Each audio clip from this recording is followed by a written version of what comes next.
Assalamualaikum warahmatullahi wabarakatuh. Kami kelompok 7 akan mempresentasikan materi mengenai hukum publik dan hukum privat. Sebelum itu, terlebih dahulu saya akan memperkenalkan anggota kelompok 7. Yang pertama, Betty Laveni dengan nomor NIM 2004-2007. Yang kedua, Angga Putratri Rezeki dengan nomor NIM 2004-2062. Yang ketiga, Syafrinaldi dengan nomor NIM 2004-2051. Yang keempat, Rahmi Oktaviana dengan nomor NIM 1804-2011. Yang kelima, Winda Oktarina dengan nomor NIM 2004-2059. Selanjutnya, materi pertama akan dijelaskan oleh Rahmi Oktaviana. Terima kasih kepada moderator. Perkenalkan, nama saya Rahmi Oktaviana. Di sini saya akan menjelaskan materi tentang hukum publik. Hukum publik merupakan suatu hukum di mana mengatur hubungan antara warga negara di negara tertentu dan perseorangan atau mengatur kepentingan umum. Hukum publik diartikan secara global karena mengatur kepentingan-kepentingan umum. Artinya mengatur korelasi antara warga negara dengan negara, di mana dapat dikatakan hukum yang mengatur kepentingan umum warganya atau hukum yang mengatur hubungan antara negara dan perseorangan atau mengatur kepentingan umum. Kemudian, hukum menurut para ahli. Yang pertama, menurut Van Vollenhoven, hukum tata negara yang mengatur semua masyarakat hukum atasan dan masyarakat hukum bawahan menurut tingkatannya dan dari masing-masing itu menentukan wilayah lingkungan masyarakatnya.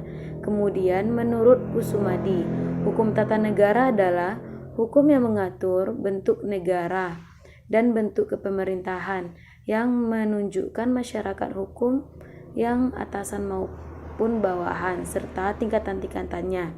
Kemudian menurut J.R. Stelling, hukum tata negara adalah hukum yang mengatur wewenang dan kewajiban-kewajiban alat-alat perlengkapan negara, mengatur hak dan kewajiban warga negara. Selanjutnya, bagian-bagian hukum publik. Yang pertama, hukum tata negara. Hukum tata negara mengatur hubungan antara berbagai lembaga di dalam suatu negara, yakni eksekutif, legislatif, dan yudikatif. Norma dan prinsip-prinsip hukum tertulis dalam praktik kenegaraan juga termasuk dalam cabang hukum ini. Kemudian, hukum tata usaha negara. Segala hal yang berkaitan dengan tata cara dan hubungan antara alat perlengkapan negara yang satu dan lainnya disebut hukum tata negara. Kemudian, hukum internasional. Pada awalnya, hukum internasional hanya diartikan sebagai perilaku dan hubungan antara negara. Seiring berkembangnya pola hubungan internasional yang semakin kompleks, hukum internasional meluas hingga mengatur struktur dan perilaku organisasi nasional. Yang keempat, hukum pidana. Hukum pidana adalah salah satu bagian independen dari hukum publik. Di Indonesia, hukum pidana diatur dalam Kitab Undang-Undang Hukum Pidana atau KUHP. Baiklah, saya Winda Oktarina akan melanjutkan penyampaian materi dari Rahmi Oktaviana.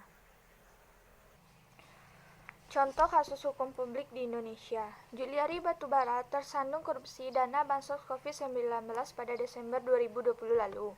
Masyarakat dihebohkan dengan kabar ditangkapnya Menteri Sosial Juliari Batubara oleh Komisi Pemberantasan Korupsi atau KPK.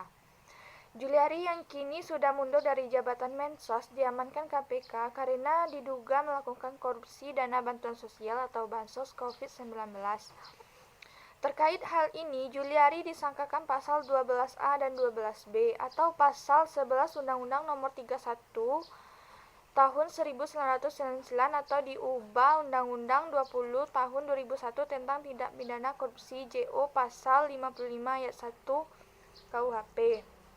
Hukum privat. Hukum privat adalah hukum yang mengatur hubungan antara sesama manusia, antara satu orang dengan orang lain yang menitikberatkan pada kepentingan perorangan. Hukum privat meliputi hukum perdata dan hukum dagang.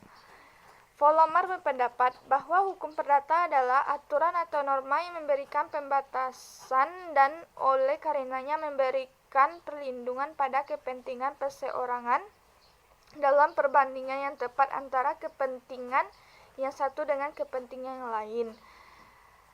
dan orang-orang dalam suatu masyarakat tertentu, terutama yang mengenai hubungan keluarga dan hubungan lalu lintas.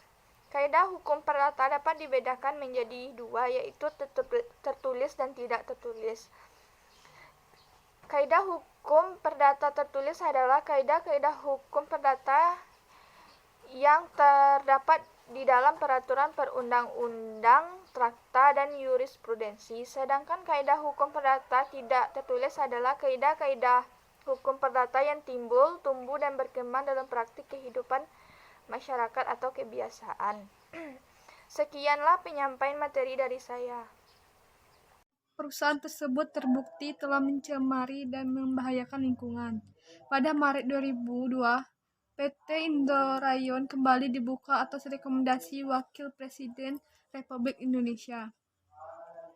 Ketika itu, dijabat oleh Megawati Soekarnoputri, PT Indorayon kembali buka dengan nama lain, yaitu PT Toba Pul Lestari atau disingkat dengan PT TPL.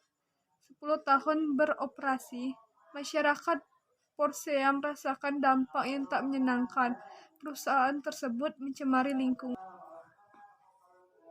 dan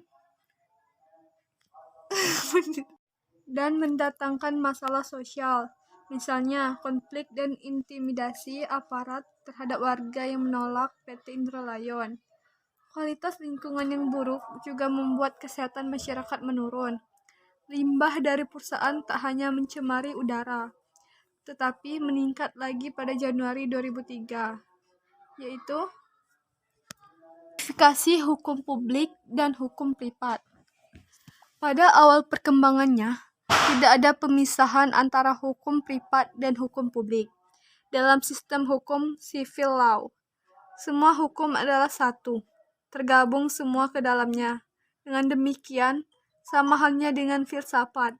Pada waktu itu, dalam hukum tidak dikenal adanya klarifikasi atau spesialisasi ke dalam bidang yang lebih khusus. Namun, kemudian seiring dengan perkembangan pemikiran tentang hukum muncul ide untuk mengadakan klarifikasi ke dalam hukum privat dan publik. Ulpianus membagi hukum ke dalam hukum privat dan hukum publik. Hukum privat adalah hukum yang mengatur hubungan antara rakyat Romawi satu sama lainnya, sedangkan hukum publik mengatur hubungan antara negara Romawi dengan rakyatnya. Dalam perkembangan kemudian, banyak juga para ketetapan pembagian hukum klasik ke dalam hukum privat dan hukum publik tersebut. Hal ini antara lain karena ada bidang hukum tertentu yang tidak dapat dimasukkan seluruhnya ke dalam salah satu klarifikasi tersebut, karena bidang hukum tersebut mengatur baik kepentingan privat maupun kepentingan publik. Jadi bersifat campuran, bahkan ada bidang hukum.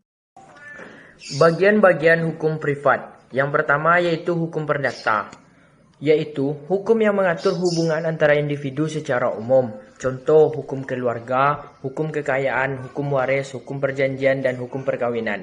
Yang kedua yaitu hukum perniagaan atau hukum dagang, yaitu hukum yang mengatur antara individu dalam perniagaan. Contoh hukum tentang jual beli, hukum piutang, pendirian perusahaan dagang, dan sebagainya. Contoh kasus hukum privat. Kasus PT Indorayon dengan masyarakat. PT yang menjadi dalang dari kasus ini adalah PT Toba Pul Lestari, PT TPL atau EKS, PT Inti Indorayon Utama. PT Indorayon mulai beroperasi pada akhir 1980-an. Tahun 1999, perusahaan tersebut ditutup berdasarkan rekomendasi dari Menteri Negara Lingkungan Hidup. Ketika itu dijabat oleh Sonny Keraf. Alasan perusahaan tersebut terbukti telah mencemari dan membahayakan lingkungan. Pada Maret 2002, PT Indorayon kembali dibuka atau direkomendasi Wakil Presiden Republik Indonesia, ketika itu dijabat oleh Megawati Soekarnoputri. PT Indorayon kembali dibuka dengan nama lain, yaitu PT Toba Pul Lestari atau PT TPL. 10 tahun beroperasi, masyarakat Persea merasakan dampak yang tidak menyenangkan. Perusahaan tersebut mencemari lingkungan dan mendatangkan masalah sosial, misalnya konflik dan intimidasi aparat terhadap warga yang menolak PT Indorayon. Oke, selanjutnya persamaan dan perbedaan hukum publik dan hukum privat. Persamaan hukum publik dan hukum privat terbagi menjadi dua. Yang pertama, mempunyai sanksi hukum di mana biasanya diterapkan bagi semua pelanggarnya. Yang kedua, menjadikan peraturan hukum untuk mengatur kehidupan manusia itu sendiri. Sementara untuk perbedaan hukum publik dan hukum privat. Hukum publik adalah hukum yang mengatur hubungan antar warga negara di suatu negara tertentu, yang mana hukum publik biasanya dipertahankan oleh negara serta pemerintah di mana bersifat aktif. Sementara untuk hukum privat adalah hukum yang mengatur hubungan antar individu dan individu yang cenderung fokus terhadap masalah perorangan atau pribadi. Serta hukum privat ini dipertahankan oleh individu dan pemerintah namun bersifat pasif. Untuk pembagiannya, hukum publik dibagi menjadi 4. Yang pertama hukum tata negara, yang kedua hukum administrasi negara, yang ketiga hukum pidana, dan yang keempat hukum internasional. Sementara pembagian untuk hukum privat dibagi menjadi 2. Yang pertama hukum perdata, dan yang kedua hukum perdagangan. Itulah tadi materi mengenai hukum publik dan hukum privat dari kelompok 7. Saya sebagai moderator mohon maaf apabila terdapat kesalahan dan kekurangan. Wabillahi taufiq wal hidayah. Wassalamualaikum warahmatullahi wabarakatuh.